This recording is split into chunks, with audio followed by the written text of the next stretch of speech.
What if I told you that one of the most common things humans do in private has been blamed, without proof, for blindness, baldness, acne, weakness, insanity, and even the end of civilization? And what if most of that was never true? Today, we're going to strip away generations of fear and misinformation about masturbation. We'll look at what real science shows, what leading psychologists and sex researchers have said, and how to separate helpful habits from harmful ones. No preaching, no shame, just facts you can trust, and a calmer mind when your feed tries to scare you. Ready? Let's get honest.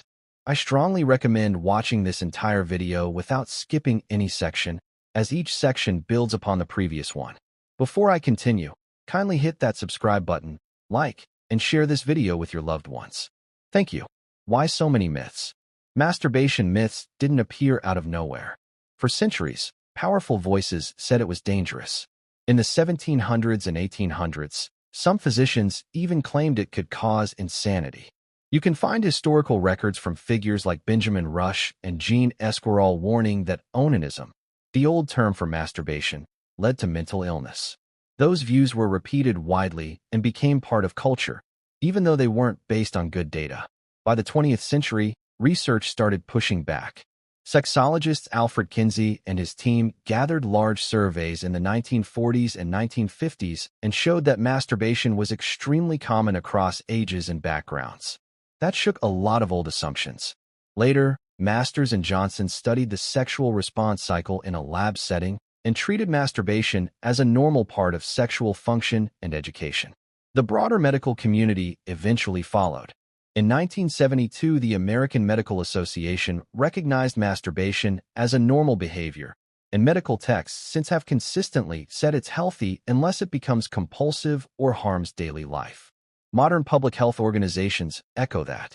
Planned Parenthood calls masturbation one of the safest sexual behaviors. The Cleveland Clinic notes it's generally safe, can reduce stress, and carries no risk of pregnancy, and very low risk of STIs when done solo. So why do myths persist? 3 reasons. 1. History sticks.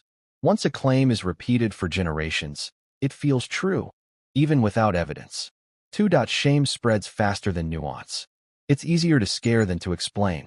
3. A few complicated edge cases, like compulsive sexual behavior, are real for some people, and online they often get mixed up with everyone's normal behavior. We'll cover that later with care. Myth 1. Masturbation makes you go blind / grow hair on your palms / causes acne / weakens your body. Short answer, no. These are old scare stories. There's no evidence that masturbation causes blindness, palm hair, or acne. Modern sexual health resources are clear. Solo masturbation is a normal behavior and not harmful. Planned Parenthood and the NHS, UK, repeatedly describe it as safe for the body and mind.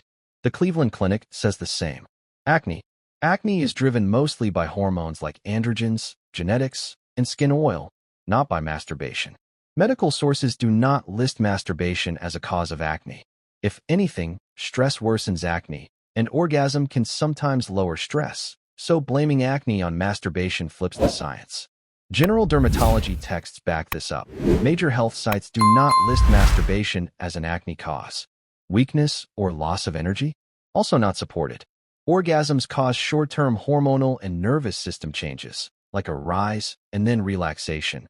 But that's normal physiology, not damage. For most people, masturbation doesn't deplete health. In fact, several medical and sexual health organizations note benefits like stress relief and better sleep. We'll talk through those benefits later. Where did the myths come from? Some came from 18th to 19th century moral panic. Others came from people trying to control behavior with fear. History shows how these ideas were spread and defended in textbooks of that time, even though they lacked evidence. Today, they still echo online. Myth 2. Masturbation hurts your mental health. Short answer. For most people, masturbation doesn't harm mental health. It can even help with stress and sleep. Medical references and sexual health organizations say solo masturbation is generally safe and can be part of healthy sexuality. Planned Parenthood highlights benefits like stress reduction and better sleep. The Cleveland Clinic notes that orgasms release dopamine and oxytocin, which are involved in pleasure and bonding. One reason some people feel calmer afterward. What about depression or anxiety? there's no solid evidence that masturbation itself causes them. People with depression or anxiety may use masturbation for comfort, just as people use food, TV, or exercise. But that doesn't make masturbation the cause of the mood problem. If anything, learning your body's responses and communicating better with partners can reduce sexual anxiety, a point sex therapists have made for years. Important nuance. Some people feel guilty because of personal, cultural, or religious beliefs. Guilt can make mental health feel worse, even when the behavior itself isn't harmful. If masturbation triggers distress, it's okay to seek support from a therapist, ideally someone trained in sexual health who respects your values. That's not because masturbation is bad, but because your feelings matter and deserve care. Myth 3.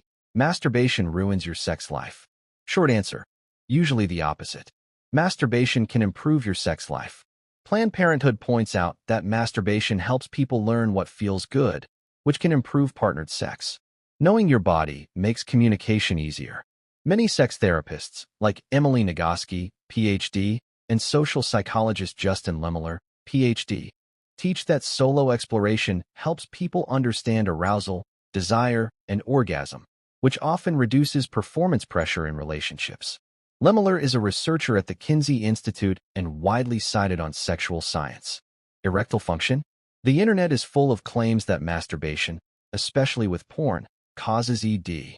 The best summary is, the evidence is mixed and doesn't support a simple cause and effect for most people. Reviews in sexual medicine and psychology show that while a minority of heavy pornography users report problems, many studies do not find that masturbation or porn use by itself causes erectile dysfunction. When ED happens, it's often more about performance anxiety, stress, relationship issues, sleep, cardiovascular health, or medication side effects. Also, when people believe porn or masturbation damaged them, anxiety can make arousal even harder. If you're struggling, see a healthcare professional. There are effective treatments. Bottom line, used thoughtfully, masturbation can support sexual satisfaction and communication. It becomes a problem only when it crowds out life or causes distress. Then it's time to adjust habits or talk to a pro. Myth 4. Masturbation causes infertility. Short answer, no. For healthy adults, masturbation doesn't cause infertility. The Mayo Clinic states that frequent male masturbation isn't likely to change fertility in a meaningful way. Some studies suggest semen quality, like count, rises a bit after a few days of abstinence, while other studies show normal sperm metrics can be maintained even with daily ejaculation. The WHO Semen Analysis Guidance also discusses how abstinence length affects different sperm measures. Longer abstinence can raise total count, while shorter abstinence can improve motility and reduce DNA damage in some cases. In other words, it's nuanced, and masturbation itself is not the cause of infertility. There's even research that more frequent ejaculation can lower DNA fragmentation and improve certain semen quality markers, especially in clinical contexts. Some 2024 to 2025 studies and reviews discuss how shorter abstinence windows may benefit motility and DNA integrity for assisted reproduction in specific cases. This is lab-specific advice. Talk to your fertility team. For women, masturbation does not cause infertility. Reputable health sources say there's no evidence that women's solo sexual activity reduces the ability to get or stay pregnant. In fact, learning your body and reducing stress may indirectly help sexual well-being. A practical note: if a clinic asks for a semen sample, they'll usually specify an abstinence window, often 2 to 7 days, for test standardization, not because masturbation is harmful, but to make lab values comparable. Even these guidelines are being debated as new data emerges. Myth 5. Masturbation raises or lowers testosterone in a way that changes your life. Short answer: day-to-day testosterone isn't dramatically altered by masturbation in a way that changes strength, muscle gain, or overall health for most people. There is an older small study that found a bump in testosterone around day 7 of abstinence. That result gets quoted all over the internet, but it was a tiny sample and has not become a reliable basis for lifestyle advice. Newer commentary points out the evidence is limited and inconsistent, and one fact check even notes that a widely quoted 45% stat came from a study that was later retracted. More importantly, even if small fluctuations happen, they don't translate into meaningful, long-term changes in performance or health for most people. In short, you don't need to micromanage masturbation for testosterone reasons. Focus on the big hitters: sleep, resistance training, nutrition, stress management, and medical factors. Those move the needle far more. Myth 6. Masturbation causes prostate cancer. Short answer: current evidence points in the opposite direction. A large, long-running study published in European Urology with nearly 32,000 men found that higher ejaculation frequency was associated with lower risk of prostate cancer later in life. It's an association, not absolute proof of cause, but it's consistent with other work and has been widely discussed in urology. A 2018 commentary also explored possible mechanisms and the "what do we have to lose" logic of healthy ejaculation frequency. Newer reviews keep revisiting this question with similar takeaways. So no, masturbation doesn't raise prostate cancer risk. If anything, frequent ejaculation may be protective. As always, talk with your clinician about your personal risk, family history, and screening. Myth 7. You can't get an STI from masturbation. Short answer: solo masturbation carries no risk of a new infection because you're alone. But mutual masturbation can transmit certain infections if there's skin-to-skin contact or fluid exchange. Think herpes or HPV through skin contact, or infection if genital fluids get into eyes or cuts. The risk is still lower than with penetrative sex, but it isn't zero. Basic hygiene, washing hands and toys, reduces risk. Myth 8. Women don't masturbate, or it's only for men. Short answer: women masturbate too, and it's normal. From Kinsey to sheer height to modern researchers, surveys show that a large share of women masturbate. The Height report in the 1970s famously highlighted women's experiences with masturbation and orgasm, challenging myths that female pleasure should be invisible or secondary. Contemporary sex education emphasizes that women's solo exploration is healthy, helps with communication, and can improve partnered sex, just like for men. Modern clinicians and educators like Emily Nagoski have written extensively about this. Virginity and the hymen. Masturbation doesn't take your virginity. Virginity is a social concept, not a medical one. External stimulation doesn't change that. Medical sources warn that the hymen is often misunderstood, its appearance varies, and it's not a reliable indicator of sexual history. Sexual health organizations consistently say this. Myth 9. If masturbation feels out of control, you must be addicted to sex or addicted to porn. Short answer: there is a real condition called compulsive sexual behavior disorder, CSBD, in the ICD-11, the World Health Organization's diagnostic system. It's defined by a persistent inability to control sexual urges or behaviors for 6+ months that leads to significant distress or problems in life. And distress based only on moral disapproval does not count toward the diagnosis. However, the DSM-5, the American Psychiatric Association's manual, does not include porn addiction as a formal diagnosis. So you'll hear different language from different professionals. Why the disagreement? Scientists debate whether problematic porn use is best understood as an addiction, an impulse control problem, a compulsive behavior, or a coping strategy linked to other issues like anxiety or trauma. The WHO took a conservative approach. It recognized CSBD, but not as an addiction. Researchers continue to study this. So what should you do if you feel out of control? If masturbation or porn is interfering with your relationships, work, school, or values, it's worth getting support. No labels required. Therapies like CBT and mindfulness-based approaches show promise.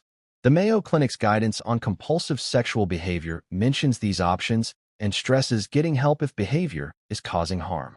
If your distress is mostly shame or fear from myths, good information may help.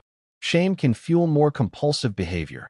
Accurate education and compassionate therapy usually help at ease. Key point: having a strong sex drive or enjoying masturbation does not mean you're disordered. A problem is a problem only when it harms you or others, or when you cannot control it despite serious consequences. That's the heart of modern clinical definitions. Real benefits people actually notice. 1. Stress relief and relaxation. Orgasms can shift brain and body chemistry in ways many people find calming. Health organizations mention stress reduction and improved mood. 2. Sleep. Many people report easier sleep after orgasm. Some studies in humans show post-orgasm changes in hormones like prolactin and oxytocin, both related to relaxation and bonding. Other modern work questions how central prolactin is to this sleepy after-sex effect. Either way, the practical outcome for many is the same. They feel drowsy. 3. Learning your body. This is huge. Knowing what feels good makes it easier to talk with partners and reduces pressure to perform. Sex educators like Masters and Johnson taught masturbation as a tool in therapy for sexual difficulties decades ago, and that idea is mainstream today. This isn't about replacing partnered sex. It's about understanding your arousal and pleasure. 4. Prostate health, men. As we covered, more frequent ejaculation has been associated with lower prostate cancer risk in a large study. That doesn't mean it's a guarantee, but it's a reassuring data point. 5. Fertility context. For semen collection, clinics may tailor abstinence recommendations based on what they're measuring. There's active debate about whether shorter abstinence can improve certain quality markers like motility and DNA integrity for specific treatments. That's not a DIY rule. It's a lab/testing choice. The key message: masturbation isn't the villain here. The takeaway: masturbation is a normal human behavior. The scary stuff, blindness, weakness, infertility, wrecked sex lives, doesn't stand up to science. What does hold up is simple. Masturbation can reduce stress, help sleep, improve sexual communication, and, according to a large study, may even be good for prostate health. If behavior feels compulsive or clashes with your values, help is available and effective. The strongest psychology lesson here is context. A behavior isn't good or bad in a vacuum. It's about how it fits your life, relationships, and health. Drop the myths, keep the honesty, and take care of yourself.